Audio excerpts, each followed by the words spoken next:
Well, this was one for the purists for sure. Snow, then sleet and a howling wind for the rest of the match meant there was very little running rugby played, as both teams tried their best in horrendous conditions to at least try and play, and full credit to them all for that. Kieran Clark opened the score for Selkirk with a penalty. That looked like it would be the only score of a first half not surprisingly riddled with mistakes, but Hawick managed to get over the line with Kirk Ford converting his own try right on half-time to put the Greens in front at the break.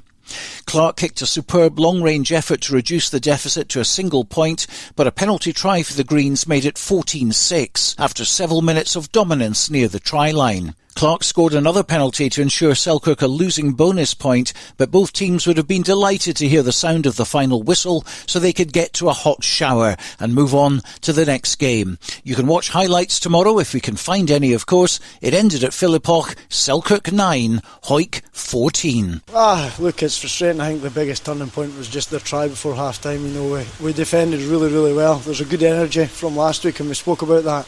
It was an unacceptable performance up at Musselburgh, but I thought the boys brought a huge amount of energy today and we fronted up really well. And, I'm saying the most disappointing thing is we conceded a try just before half-time and then Kirk's lots of conversion from out wide as well. And we go in 7-3 down, probably, they had a fair amount of ball in the first half, but I thought, defensively we were on the money today.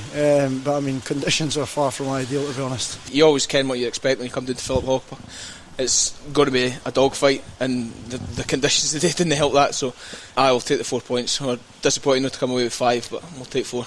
We're applying pressure quite a lot of times and then letting it go by an easy penalty or going off our feet or offside or something like that, so it's quite disappointing that way. But our set piece with the lineouts and the scrums, and when you've got boys coming off the bench that are just equally as good and just it doesn't affect the scrum at all, so you've got that depth for 80 minutes, so it makes big difference when you've got the confidence in your pack.